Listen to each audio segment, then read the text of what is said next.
China has put civilian government officials in Beijing on a wartime footing. We will never yield.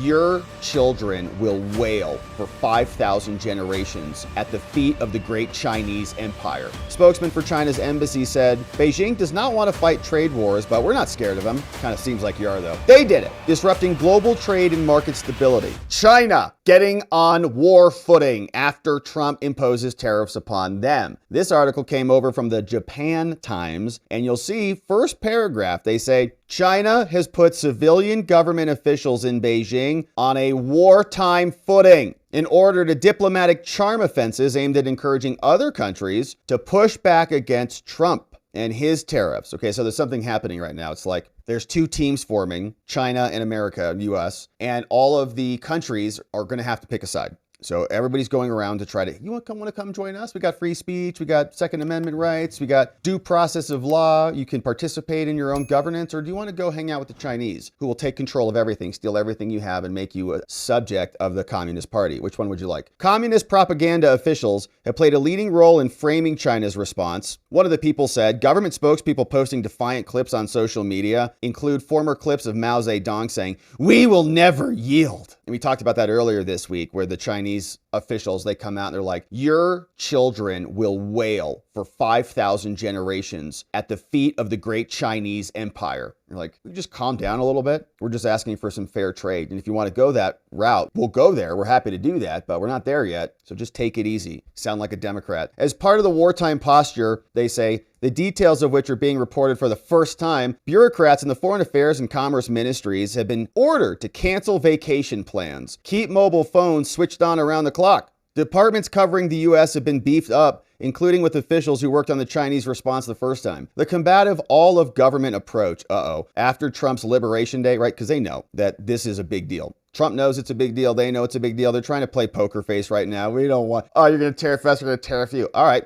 Well, why are you on a war footing right now? We're not even that worried about it. We're just going to get our stuff from Vietnam. No worries. For months, Chinese diplomats have tried to establish a high-level channel of communication with Trump's administration to defend what the Chinese cabinet has been saying. Optimistic Chinese observers have even held hope for a grand bargain, maybe over TikTok, maybe even Taiwan. Yeah, Trump doesn't seem worried about it. We listened to him in the Oval Office yesterday. He's like, we're going to have a deal with China. Relax. The account of how China shifted from seeking a deal to punching back with tariffs and threatening all-out defiance is coming from interviews with more than a dozen people, says the Japan Times. 4 of them also described how Beijing's diplomats have been engaging other governments targeted by the Trump tariffs, including sending letters, don't go, he's mean, come join us. We won't steal as much of your IP anymore, we promise. Longstanding U.S. allies of Europe, Japan, and South Korea have also been contacted, like, come join us. Most of the people spoke on condition of anonymity so that the Chinese government doesn't execute them. China Foreign Ministry did not return a request for comment. Spokesman for China's embassy said, Beijing does not want to fight trade wars, but we're not scared of them. Kind of seems like you are, though. If the U.S. puts its own interest over the public good of international community, yes, that's what we're doing. Yes, 100%. And sacrifices all countries' legitimate interests for its own hegemony, it will sure meet stronger opposition from the international community. Well, I think that's probably true. I mean, I think there's some truth to that. It's like, yeah, they're going to be mad that we're not letting them exploit us anymore. That's understandable, totally. But you exploit everybody. Okay, you devalue, debase your currency. You are constantly manipulating everybody's. Okay, no one thinks China's fair. They have a big market too, by the way, right? A lot of people are trying to get into their market, so they accept their scam. We don't want to do that anymore. I'm sure the rest of the world doesn't want to do that anymore either. They kind of have this bipolar situation. They got to pick one side. The South Korean and the Japanese embassies in Washington also did not respond. After the initial Chinese retaliation, Trump said, China played it wrong. They panicked. One thing they couldn't afford to do. He also said they want to make a deal, but they don't know how. Yeah, because they're not, I think, from our experience, institutionally negotiators. It's just not how they work. They use leverage and they do the Silk,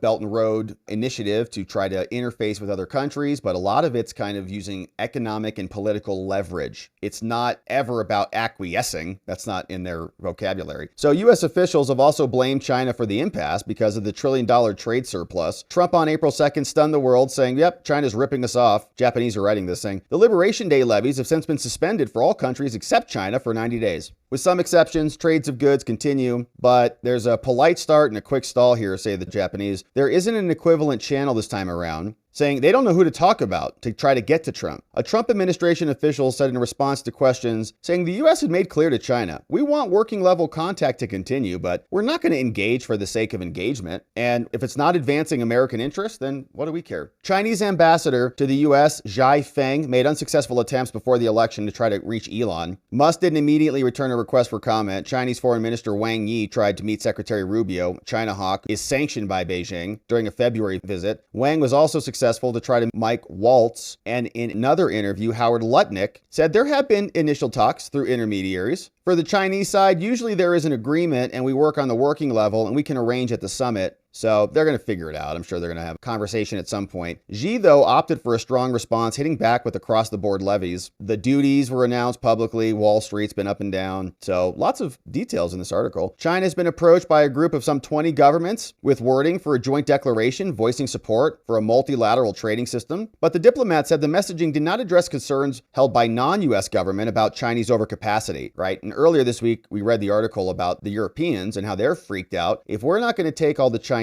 crap, which we're not anymore, not at 145% tariffs, not anymore, then where are they going to dump it? Where are they going to go with it? They'll just try to shove it over to Europe. They'll have to find a new market for it. They're not just going to unemploy all those Chinese and Uyghurs. China is also heavily focused on the domestic reaction to this. Social media users widely reposting in April editorial that the People's Daily warning against panic. China also recently started encouraging households to spend more and dramatically changed its language about domestic consumption. So you better buy our own crap, buy our Chinese crap. They're like, we don't want this crap. Beijing is aiming to shift the engine of growth from exports to consumers at a time when the economy remains hobbled by a crisis of failed real estate development, because all their stuff is propped up too, right? Just like ours was. The real battlefield is on the domestic front rather than the bilateral negotiations. Chinese officials also published on X a clip of Chairman Mao giving a speech. In the clip, Mao, whose oldest son died in the war, says peace is up to Americans. He says, no matter how long this war is going to last, we'll never yield. We'll fight until we completely triumph. Yeah, and the Chinese, they're serious folks, right? You remember, I think it was back during World War II when the Japanese invaded China, and China, I think they blew up that dam and they killed 100,000 of their own people, maybe more, maybe millions, just to slow the Japanese invasion. The Japanese were marching towards the Chinese headquarters and they're like, just blow the dam out. It'll slow them down. If the dam blows, all these cities will die. Well, Japanese are coming. So thanks for your contribution to the cause. Wow. So we don't doubt them. Now, I don't know why they want to do that. That sounds kind of suicidal. They probably should just play fair with the rest of the world and engage with us. But here you can see this is causing a concern. China's container bookings to plunge up to 60% as the U.S. tariffs wipe out trade. Yeah, but shipping traffic to the rest of Asia is bouncing back. Traders are rushing to take advantage of the tariff pause. So 60%. Wow. We buy a lot of Chinese garbage, a lot. And you see it and they tell you, they let you know. It's really convenient of them to have done that. Made in China. You're like, oh, it broke. Oh, made in China. No wonder it broke. It's crap. Hey, container shipping traffic is plummeting along trans-Pacific sea routes. Cargo bookings for the next 3 weeks down 30 to 60%. Yikes. 10 to 20% across the rest of Asia, according to market intelligence, saying this is going to be a problem for them. So 60% is a pretty big number. And the Chinese are posting about this on X. They say from the Chinese embassy in the United States. They write, the U.S. started the tariff war. They did it, disrupting global trade and market stability. China responded with necessary countermeasures to safeguard its rightful interest and uphold international fairness and justice. They sound like Democrats. International fairness? Why do you float your currency all over the place? Why do you do that? Is that fair? For real negotiations to work, the U.S. must end maximum pressure tactics, stop threats and blackmail, commit to equal, respectful dialogue with mutual benefits. How about no? We're not doing any of that. I hope tariffs go up 10%,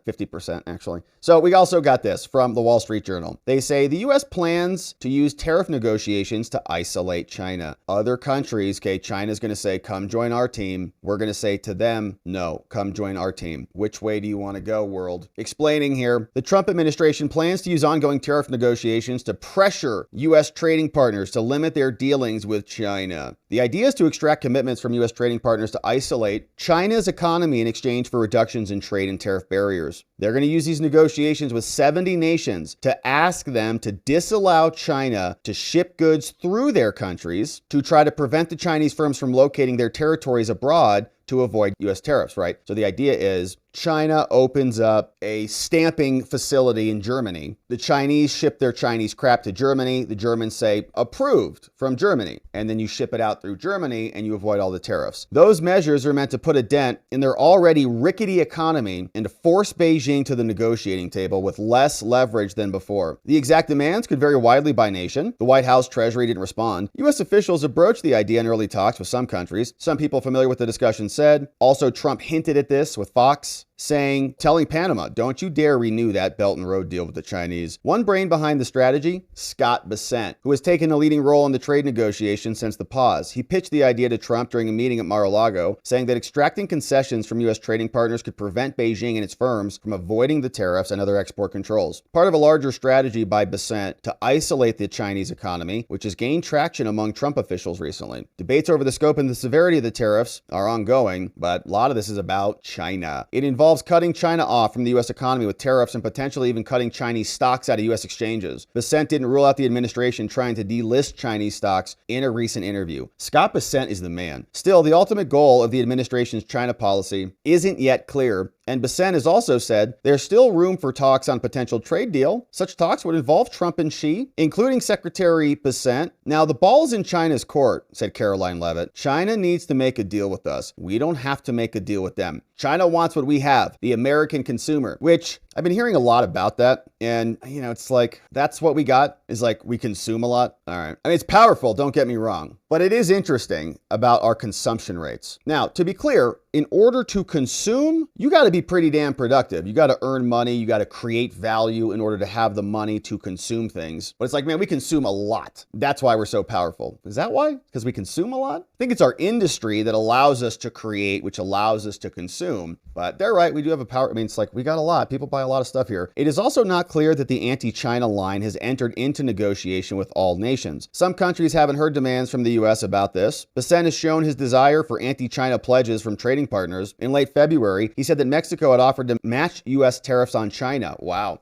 As part of the negotiations. Bessent called the offer a nice gesture, but the idea didn't have a lot of traction in the administration at the time. Since then, Bessent has taken a more vital role. Slated to meet with Japan on Wednesday and more, China's conducting its own trade diplomacy. Xi traveled to Vietnam. See, they're going to go to Vietnam. They're like, don't Vietnam. Like, no. A major U.S. trading partner hit hard by the tariffs signed dozens of economic pledges with Hanoi. China views Trump's trade gambit as an opportunity, said Peter Harrell, but their ability to counteract our policies are limited. While the U.S. remains a massive net importer, China is reducing its import from the rest of the world. China's focusing on self-sufficiency, right? So they don't want the rest of the world's crap. So why would you trade with them? If they're not going to buy your stuff and they're just going to sell you their stuff and not engage in a nice relationship with you, why would you trade with them? China isn't going to replace the U.S. as a source of demand for the products in the other parts of the world. So the economics of this are going to prove challenging for China, but I think we see them playing the politics of it reasonably savvily. We'll see. So they seem like they're a little bit panicked out there. And Trump, of course, is the deal maker. So we'll see if he can drag them to the table and make them play ball with the world on a fair playing field. But if history is any guide, they might just hunker back down and withdraw back with inside China, which would be better for the rest of the world so that we don't have to continue to support and fund their ideology, which is antithetical to freedom.